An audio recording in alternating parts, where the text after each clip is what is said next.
Live from KSAT 12, the News at Noon starts right now. Hi, good afternoon. Thanks for joining us. And you can see those temperatures are already rising. You were outside at the San Antonio Zoo, Sarah. And I was out there at 10 o'clock in the morning, and I was already feeling that heat. We had so much fun with Science with Sarah this morning. It was a lot of fun to see the kiddos out there, and you were making an appropriate, an experiment for this time of the year. Yeah, we made slushies out of apple juice and using salt water to help cool it down quite a bit. So it was great. It was so much fun. A lot of fun, and they had something cool to take after the experiment. Yeah. Good job. Kids enjoyed it. But yeah, it's very hot outside for sure. Let's go ahead and take a look out there right now.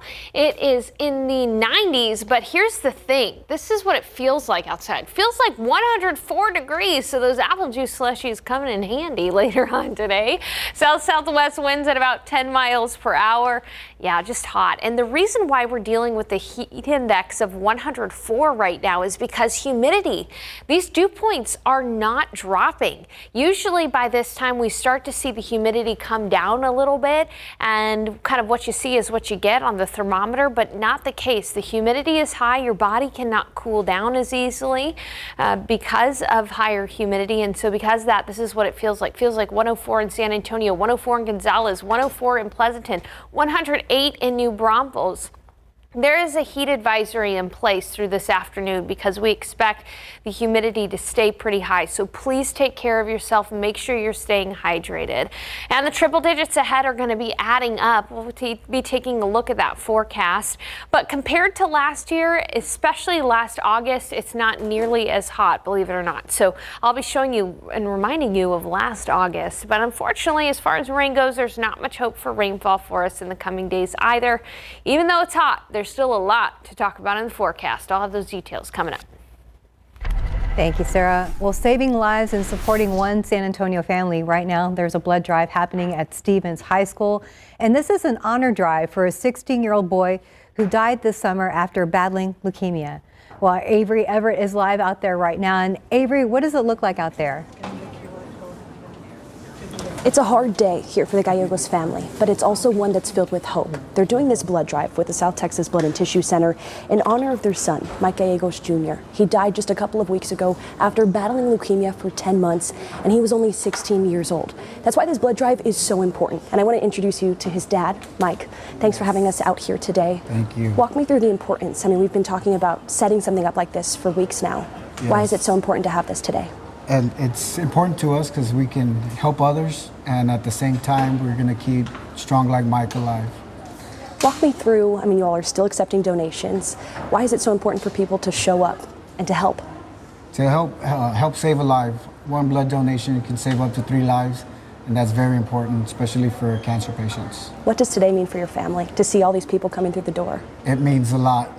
Very supportive, thanks to the community and everybody. We're keeping Strong Like Mike alive. At the same time, we're helping others, cancer patients as well. Thanks, Mike. So donations are going to be accepted until 4 o'clock today. I'm even going to donate just here after the show wraps up.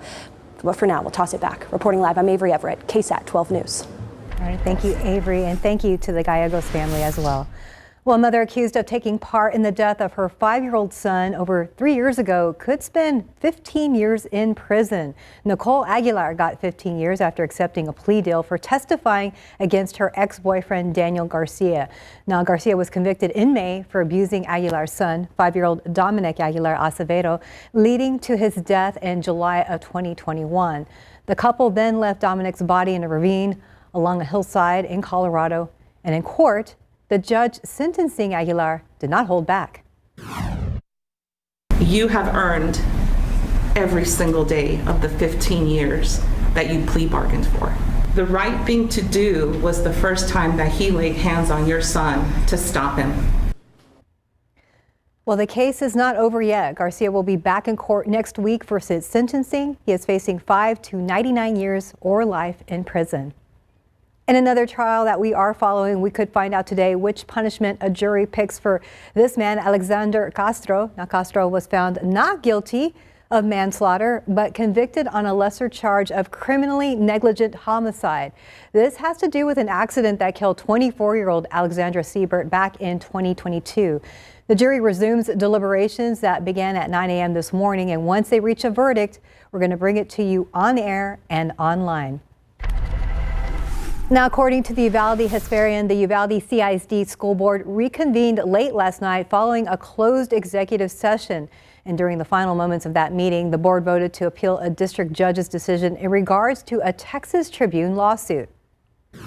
The board will consider and take possible action regarding pending litigation in the matter styled Texas Tribune ETALV Uvalde Consolidated Independent School District ETALK case number 2022-08-34516-CV in the 38th Judicial District of Texas, Uvalde County, Texas, on appeal in the 4th Court of Appeals in the state of Texas. Well, that lawsuit requires the school district to release public records it has related to the Robb Elementary School shooting. At the end of that meeting, the Board of Trustees did not give a reason for the decision it made. Now, it has been 1 week since a man was shot and killed in a North Side neighborhood, and those who live in the woods of Chavano community are getting answers from their councilman and the San Antonio police chief. So last Wednesday, Jordan Benjamin Burleson was killed while attending a party at a rental property on Hawthorne. Neighbors packed their community clubhouse to find out what is being done to prevent something like this from happening again. That place was rented to people with gang affiliations. Oh my God. And the person who was shot that night, they were after him. It wasn't just an accidental shooting. Well, Chief William McManus, as you see here, told neighbors that they are as safe as they've always been. However, no arrests have been made in the case. City Development Services says they will issue the homeowner renting the property a citation and are looking into shutting down the property for at least a year. Well, coming up in sports, could the San Antonio Missions be getting a new ballpark? We're going to tell you why it's more likely than ever. And up next, learn why uncertainty in the city budget has the Firefighters Union concerned about pay.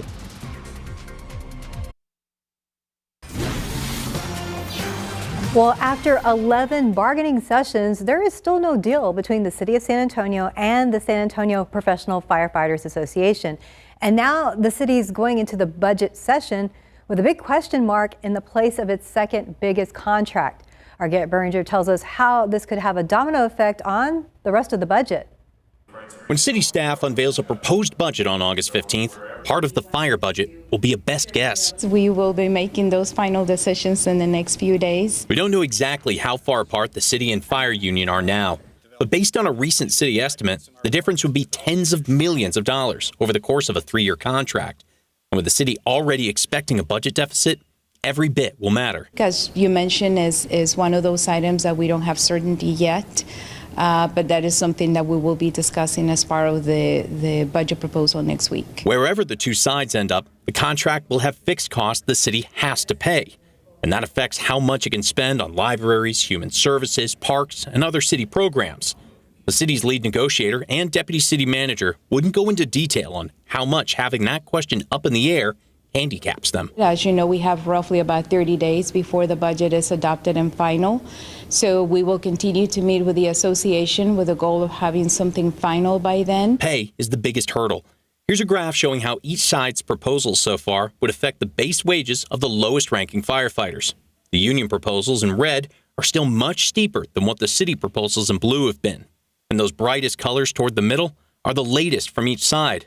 And they're still a ways apart. I really don't feel that we need to come down anymore. Even with the city missing its own goal for getting a contract done, Union President Joe Jones isn't sure the city's feeling any extra heat. We've seen stretches over a month where we didn't even meet. So I don't know that external pressure is really encouraging anybody to do anything in particular at this point. It's not clear yet if the union might exert pressure of its own. During a fight over the past contract in 2018, previous union leadership led a campaign to change the city charter, including putting a cap on the city manager's pay and tenure. A plan to undo that change is likely to go onto the November ballot. But Jones doesn't know if the union will weigh in. So the conversations are being had. I'm not going to be deceptive here. But as far as if a decision has been made, we have not made any decisions with regard to that. The two sides will meet again on August 23rd. The city council is expected to pass a budget September 19th. Garrett Berringer, KSAT 12 News. Let's look out there with a live cam this afternoon. Yes, definitely heating up. It's toasty out there. And I'm going to say 94 degrees. I want to say that it was like slightly cooler yesterday. It was 92 at this time yesterday. Exactly, Steph. So we can expect high temperatures just a bit warmer than they were yesterday. Yesterday they were at 99, so we're definitely going to hit 100 today.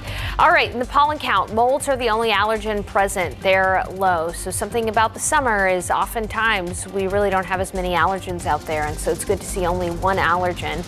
But when we look at the pollen count, the aquifer is down 0.7 of a foot over the past 24 hours, now 24 feet below the monthly average. So we need rain, but unfortunately it's looking dry and hot in the coming days, but it's not as bad as last year. I gotta find that silver lining, and I'll tell you what I mean coming up.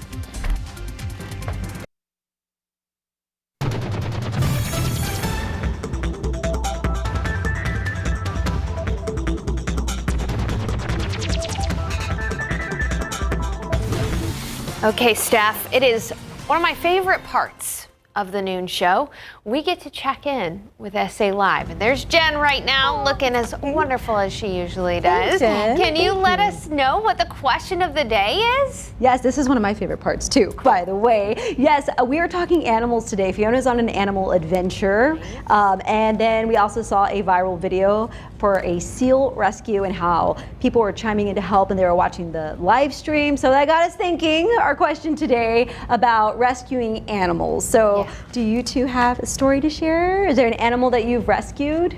Well, our family, I guess, had rescued our Gordo, but he passed away already. But we loved him. He was our little family member and our best friend. But I mean, I've heard, and like from experience, they make the best family members. They really do. I know you've talked about Gordo a lot on this show before in the past. He's such a sweet dog. I rescued my cat Nora. Oh, I've seen little Nora. Norita. She's so cute. I'm gonna say she's a little chunky, but she's happy in life. She's so happy in life. That's all that matters. Yes. When I rescued her kind of as an adult. So she was actually about 1, so not necessarily a kitten. And I was a little bit like, oh man, is she gonna be as affectionate with me? She won't leave me alone. She will not leave me alone. So Nora seems friendly. So I like friendly. I like the pictures that you share on Instagram. Oh yeah, there's a lot of them on Instagram. You'll see them on there for sure. How long have you had her now, Sarah? I've had her for about 7-8 years now. Oh wow. So yeah, I got her at my first job up in Denison, Texas, in Tornado Alley, and she's been a tornado of love in my life. What about you, Jen? Me? Oh gosh. Well, we rescued squirrels from my dad's truck. There you go. My daughter Julia was the only one that went in and grabbed the little babies because she's not scared of any animals. So we were able to get them to a rescue, and they were the cutest little things. But yeah, you can't keep them as pets, right? So we got to make sure they were taken care of, and they built their nest in my dad's truck. Poor things. Like I don't know how to get them out. So.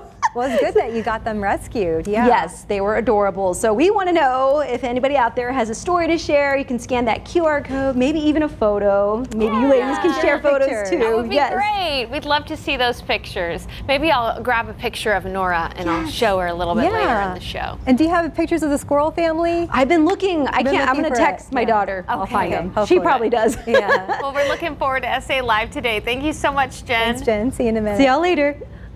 Yeah, it's hot. So a lot of those animals out there need a cool place to stay. Our local shelters do such a great job of taking them in. Animal Defense League, San Antonio Humane Society, just to name a couple. And the rescue shelters, like for the wildlife as well. That's right. And that's a good thing to bring up, because I was thinking pets, like dogs and cats, and then she brought up the squirrels. That's a good point, because even they're suffering in the heat if they're stranded for some reason. Oh my goodness, have you seen all the pictures of the squirrels splooting where they try to stay cool? Trying to find a cool place in the shade. Yes. Well, Yeah, I hope you stay cool today because, yes, we're in the middle of a bit of a heat wave here for us in August. Nothing too out of the ordinary, but it is just a gentle reminder that because we had a relatively mild July, you know, our bodies might need to get reacclimated to the major heat, and that's going to be the case this afternoon. It's 94 in San Antonio already, but it feels like 104 because the humidity is so high. 96 in New Braunfels, feeling like 109 in New Braunfels this afternoon. That's the kind of heat you really don't want to mess with and you want to be careful about. Del Rio, 100 degrees, Bernie, 90, and Kerrville is at 91. Here's a look at the current heat index. Again, it feels like 104 in Seguin, 104 in Floresville, 104 in Poteet, 106 in Gonzales. A benefit to living up in the hill country, higher elevations, you don't have as much of an impact from the heat index, but it's still going to be a hot day no matter where you live around San Antonio. And in fact, there's a heat advisory in place through this afternoon for all of the counties in orange here. This is including Bexar County. This is where the heat and the humidity combined are going to be the biggest factor. So take a look at your map. Make sure you are staying safe this afternoon. For the rest of the day here in San Antonio, 97 at 102 for the high temperature in San Antonio. Feeling like about 104 throughout the remainder of the afternoon. And then this evening, it won't be too bad, but it's still going to be pretty warm. I'm still 94 at 9 p.m. Current temperature is 94. It's going to be 94 at 9 p.m. tonight and 87 this evening around midnight. All right, showing you here, Tropical Storm Debbie still bringing a lot of rain. We're going to talk more in depth about Debbie and how much rain Debbie's brought to parts of coastal Georgia and South Carolina here in a bit. But while one part of the nation is dealing with a lot of rain, too much rain, we're dealing with high pressure system. High means dry, high in the summer means hot. So it stayed away for a while, but it's back, and it's back in full force. And you can see that heat high really building over Texas in the coming days, keeping out rain and making for a pretty hot streak here of triple-digit weather. 102 today, 102 tomorrow, 100 through the weekend as well, and even into next week. So we could potentially have several days, at least 7 days, of triple-digit weather in a row. Yes, that's bad, but it's not nearly as bad as last year. I'm going to step off here for a second just so that you can be reminded of last August. Take a look at this. Almost every single day in August of last year, we were at 100 degrees or higher. There were several days in a row where we saw 106. There was only 2 days where the temperature was less than 100 degrees. And so far for this August, every single day has been less than 100, except for up to right now. So again, this year is better so far than last year. And taking a look at your 7-day forecast, not a great chance for rain on Friday and Saturday. Only a 10% chance, measly chance for a stray shower. Otherwise, we're going to be adding up those triple digits, adding up the tally. We've had 12 100-degree days so far. We're going to add on to that. And Stephanie, I want to talk a little bit more in depth about the tropics. There was an area we were looking at for potential development, but there's been an update, and it looks like we're probably not going to see development in that area. Oh, so I see. All of those details coming up. All right, we look forward to that. Thank you, Sarah. All right, it's looking more and more like our San Antonio Missions could be getting a new ballpark soon. We're going to tell you why next. Well, plans for a new stadium for the Missions baseball team are coming together, even though a new stadium could open 4 years from now. We have learned it would be located in the San Pedro Creek Culture Park area on the west side of downtown, not far from Fox Tech High School. Well, Bexar County Judge Peter Sakai and Mayor Ron Nierenberg each gave their blessing and notified Major League Baseball of their intent to move the Missions downtown. Now, in a letter dated July 22nd, the pair explained their plans to build a first-class baseball stadium with at least 4,500 fixed seats and a capacity of 8,000 people. Now, the plan is for it to be a multi-purpose venue to host different kinds of events in downtown San Antonio. And now this plan still needs to be finalized by City Council and the County Commissioner's Court. However, Sakai and Nierenberg added at the end of their letter that a decision should be made by this fall. And this morning, a big congratulations to Texas West baseball team, aka Bernie. The team won the Southwest Regional Championship, punching its ticket to the Little League World Series for the first time ever. So it was down 3-0 early, and Bernie storms back in the bottom of the fourth inning, scoring 6 runs, capped off by this Doc Mogford grand slam to left field, putting Bernie on top for good. So he caught all of that. Time to party at the plate after Doc's clutch home run. Top 6 bring on the Doc to close out the game, and he gets the Louisiana batter to the ground out, and that's your ball game. The final from Waco. Bernie wins 6-3. Starting pitcher Julian Hurst went 5 1/3 for Bernie with 10 strikeouts. The Little League World Series in South Williamsport starts next Wednesday. That is August 14th.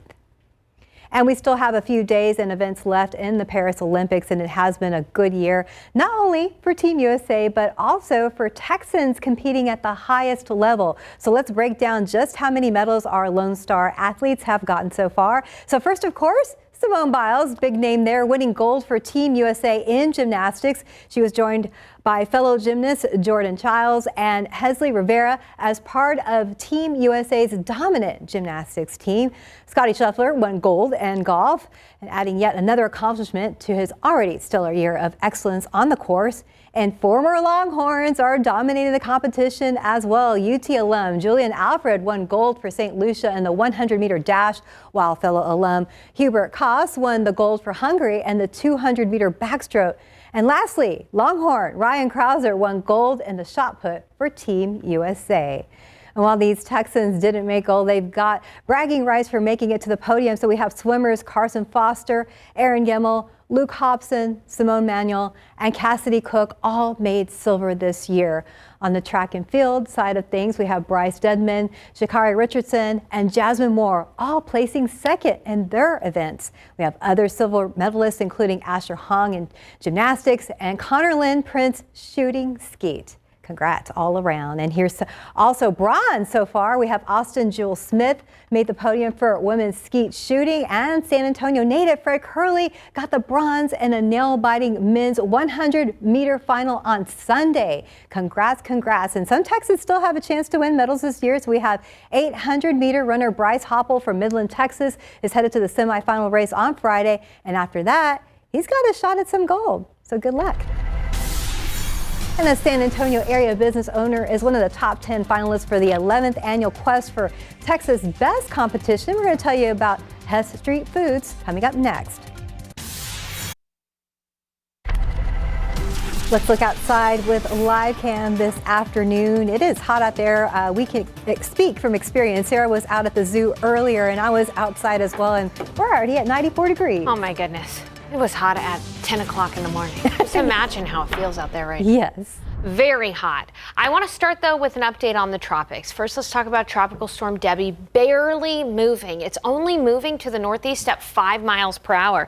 This is why rainfall from Debbie has been such an issue for areas along coastal Georgia, coastal South Carolina. Here's a look at some of those rainfall totals since it's been raining there. And you can see Savannah, Georgia, Charleston, South Carolina, in some cases over a foot of rain. Now, when we talk about feet in meteorology, oftentimes we talk about snow. Okay, no, this is a foot of rain in the past couple of days here for those areas. Meanwhile, there's been an area of disturbance across parts of the Atlantic Ocean. We've been watching it carefully. At one point, it had a 30% chance of development, but as you can see, that chance has really gone down. It's only a 10% chance, so it's probably not going to happen. It's going to encounter one of hurricane's enemies called shear, wind shear. It's going to encounter some more of that wind shear, and so it's not likely to develop into anything, and it's certainly not likely to impact Texas. So no tropical system for us, but it is going to be hot in the coming days. 97 at 102 for the high, feeling like 104. And even tonight, it's still going to be 94 at 9 p.m. 87 at midnight, still close to 90 degrees at midnight. Hey, coming up in the forecast, we're going to talk about, yes, it's hot. It's going to be a hot stretch. We can expect that for August. But when do we typically see our first cool front of the season? Those details ahead. Thank you, Sarah. Well, if you like chorizo flavor, then this story is for you. A San Antonio area business owner is one of the top 10 finalists for the 11th annual Quest for Texas Best Competition. Now, the winner gets a cash prize and a chance at having their items placed on H-E-B shelves. Well, Patty Santos tells us how Hess Street Food started decades ago from Coahuila and made it to a home near San Pedro Springs Park. Hi, my name is Maria Flores, and I'm the owner of Hess Street Foods. This is the story of a chorizo paste recipe, and it started way back with grandmother Licha from San Buena, Coahuila, Mexico. That town is known for their chorizo and their flour tortillas, the best in Mexico. Just a few years ago, Flores put that flavor in a bottle. What I tell people, Patty, is when you open this jar, you open a door into my abuelita's kitchen. This is what it used to smell like all the time, because she was a chorizo maker. So you open it and oh yeah. The family recipe is simple and natural. Ancho peppers, garlic, and we use 5 different spices, but I'm not gonna tell you what they are. It's the secret. Grandma's secret. In her kitchen, she showed us how to put the flavors into action. Grab some of you. I'm gonna say half a jar of the paste. Add a little paste into the protein of your choice. Then add the flavor to some fresh cream, pico de gallo, and ta-da! Chorizo flavored nachos. How about a Mexican flavored pizza? It's about togetherness. It's about inviting your kids to have fun with you in the kitchen, exploring new flavors. Or a healthy snack with some chorizo flavor. We're gonna make chorizo hummus, but no meat, so still vegan. The business is a tribute to her grandparents who had an American dream when they temporarily moved to Hess Street here in San Antonio. 50 years after that story, all this is happening. And so I cannot help but think, hey, Grandpa and Grandma, can you see this? You did it. You did it. Oh, that's great. Well, we have a link to their products on KSAT.com, but you can also find them at the New Braunfels Farmers Market every weekend. And just a reminder, the winners will be announced on Friday in Dallas. It's the first day back to school for East Central ISD. It's also the grand opening for Honor Elementary School. You excited about the first day or are you nervous? Which one is it? You're nervous. Yes, I'm just as nervous. Have fun with my friends and make some new ones. The school sits on Graytown Road near 1604 and I-10. It's in the area that has seen a huge population growth. The district makes up a large portion of our area in the southeastern portion of Bexar County. According to the district website, about 11,000 students go to school in this area. That coverage is about 250 square miles. This school was paid with a 2022 bond. All right, and that was our Patty Santos over there at Honor Elementary for their first day of school. I was out there as well, and it was a lot of excitement for all the students going into the building for the very first time. And just a reminder, the first day of school is still a few days away for a lot of the kids in our area, so that means you have to start getting ready to get your students prepared. So if you need help with school supplies, KSAT is your station. So scan that QR code at the bottom of your screen. We have an entire web article dedicated to back-to-school events and giveaways happening right now until your child's first day of school. And speaking of that, tax-free weekend is also this weekend from Friday through Sunday. So if you're looking to get those last-minute school supplies, this is a weekend to do that. And Tropical Storm Debbie leaving a path of devastation in the southeast. We're going to have the latest on the storm's strength and the aftermath next. Also, Kamala Harris running mate Tim Walz are hitting the road this week while Trump's VP pick J.D. Vance battles his own states. The latest on the race for the White House next.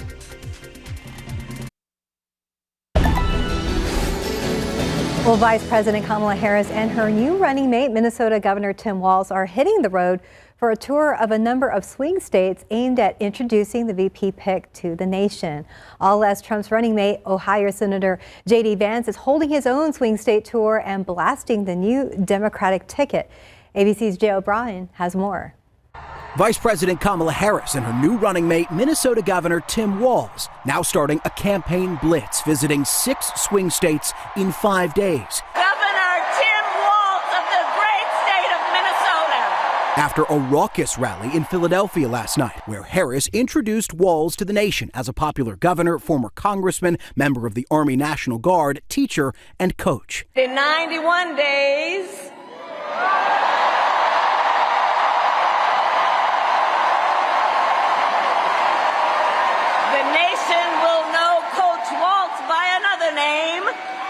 Vice President of the United States. Walz preaching his Midwestern values aimed at appealing to voters in key Rust Belt swing states and tying his background to key issues like reproductive rights. In Minnesota, we respect our neighbors and their personal choices that they make. Even if we wouldn't make the same choice for ourselves, there's a golden rule. Mind your own damn business. And wasting no time in going on offense against former President Donald Trump and his running mate, Ohio Senator J.D. Vance. These guys are creepy and, yes, just weird as hell. Trump calling into Fox News, claiming he's thrilled with the Walz pick over more moderate choices.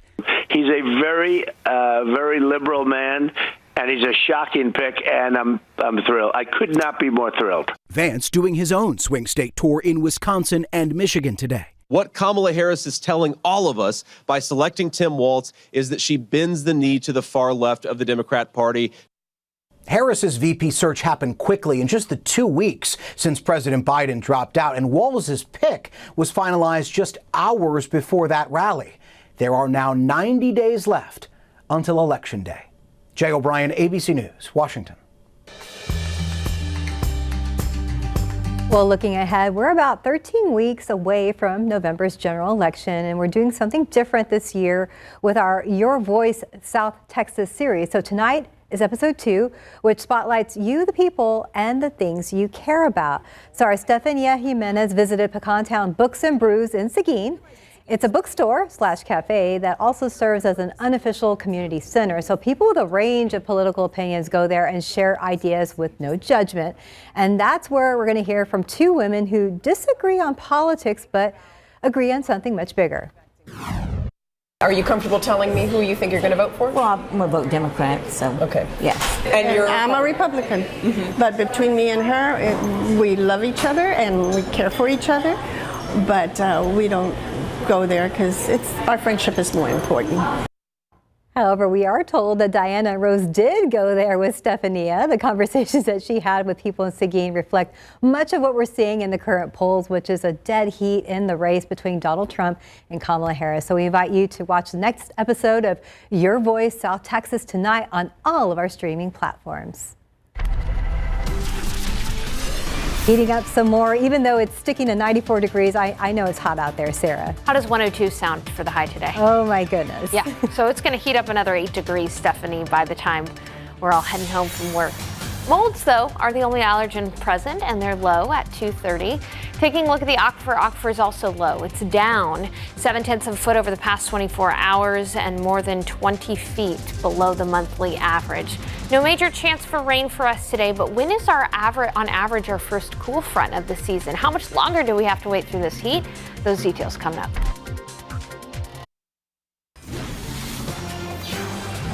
Well, now to the latest on Tropical Storm Debbie. The slow-moving storm blamed for at least 6 deaths, including 2 children. It's brought heavy rain to parts of Florida, Georgia, and the Carolinas, and is expected to make a second landfall in South Carolina on Thursday. So ABC's Samora Theodore has more from Charleston, South Carolina. A driver forced to give up trying to make it through a flooded road in Myrtle Beach, South Carolina.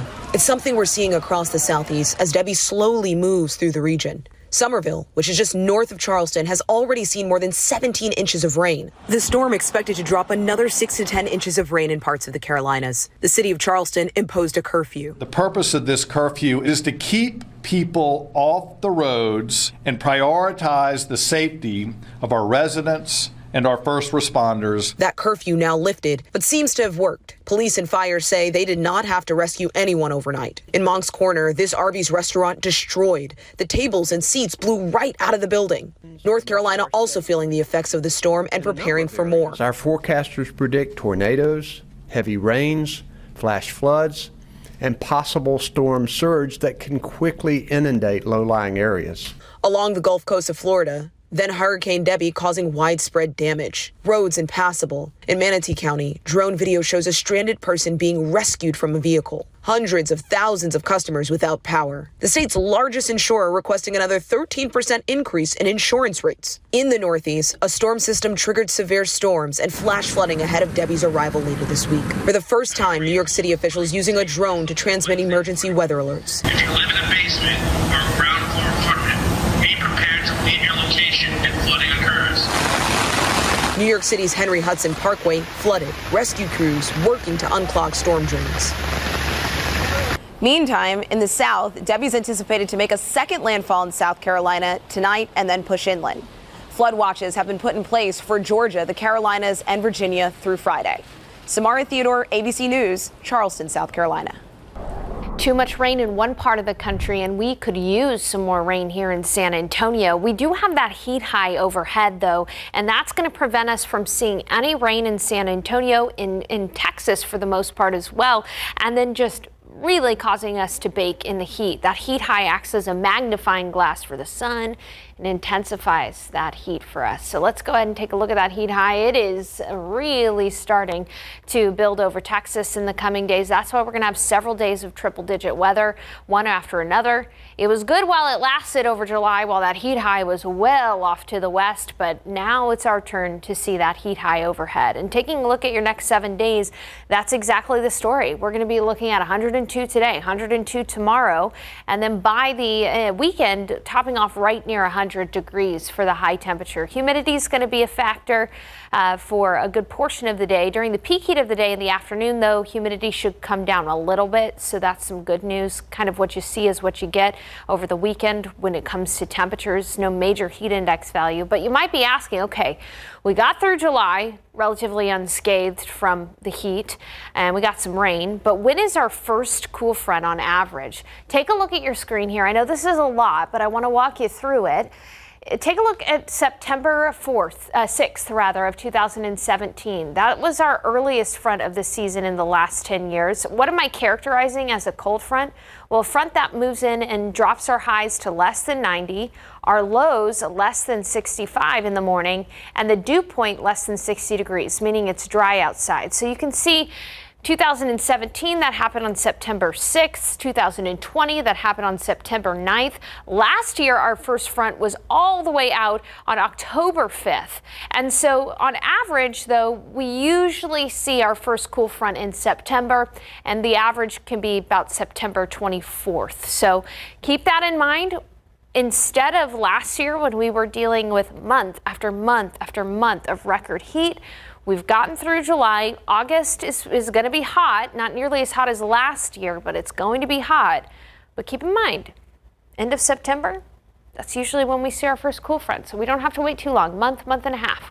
94 degrees outside for the temperature right now, feeling like 104. We've got a wind from the south-southwest about 10 miles per hour. That's not helping the situation. A wind from the south or southwest is more like a hairdryer out there than it is anything nice. And one measly cloud outside. Feels like 109 in New Braunfels, feels like 104 in Del Rio, 104 in Pleasanton. Reminder that we do have a heat advisory in place through this afternoon because the dew points and the temperatures, they are going to be high and it's going to feel a lot hotter outside. 102 for the high temperature in San Antonio, our first triple-digit day for 31 days in San Antonio. So we're ending our lack of triple-digit heat this afternoon, and then by this evening, we'll be looking at temperatures still in the 90s by 10 p.m. That's a testament to how hot it is. It really doesn't cool off all that much in the evening hours. Waking up tomorrow close to 80, then 102 tomorrow for the high, and only a small 10% chance for a stray shower on Friday and Saturday. So don't count on the rain, bank on the heat. Steph. Thank you, Sarah. We'll be right back. Hey, welcome back and good afternoon. Let's go out there to SA Live at Market Square with Jen. And I know we were talking a little bit about not only rescue pets, but also rescuing wildlife, Jen. Yes, a little bit of everything. We love our animals here on SA Live. Also, we love food. Okay, we've got pastry chef Abigail Aaron from Las Perlitas. It's one of the newest restaurants downtown, and we're working with yuca today. I wasn't familiar with this. What is yuca? That's a great question. Yuca is a root that's Colombian, and it cooks like a potato, and it has to be deveined like a banana, just so you can get that great smooth and creamy texture for anything that you are cooking with your yuca. So there's the vein, we've got that out, and you are gonna pop some of these in the fryer, and we're gonna tell you how to make them and everything you need to know about their menu. Also, another menu, L&L Hawaiian Barbecue. What do we have here? Aloha, yes, that is the famous Spam Musubi, and tomorrow we're going to be recognizing the Spam Musubi because it's National Spam Musubi Day, August the 8th, 808. Okay, you can get this for free. Also, you can win a trip to Hawaii, two round trips. Tickets. We're gonna tell you how, and Fiona is over at Animal World and Snake Farm. How's it going out there, Fiona? Oh, well, this little guy definitely heard about that possible trip to Hawaii, but do you think you have a name as cute as a fennec fox? How about a baby fennec fox? We're gonna tell you how you can name these little guys and all about the animal encounters you can have here at Animal World Snake Farm Zoo. Plus, we want to know, what animal have you rescued? Scan that QR code and you may see your answer in the show.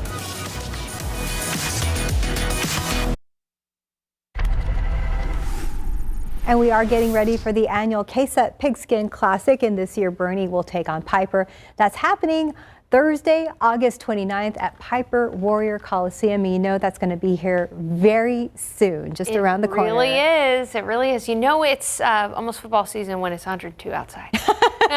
That's how we gauge it here in San Antonio. Yes. All right, we'll try to keep cool throughout football season, and also keeping cool out there. SA Live starts right now. Aloha, it's the end of summer luau with a big gift for all of us, where you can enjoy the party and how you can cash in on a free and delicious offer. Well, we are here at Animal World and Snake Farm Zoo, and this is just one of the animal encounters you can have here. We're going to tell you about all the family fun you can have straight ahead. And your kiddo can be a young maestro, a mini Mozart. How they can take advantage of a free after-school music program. We're hitting all the right notes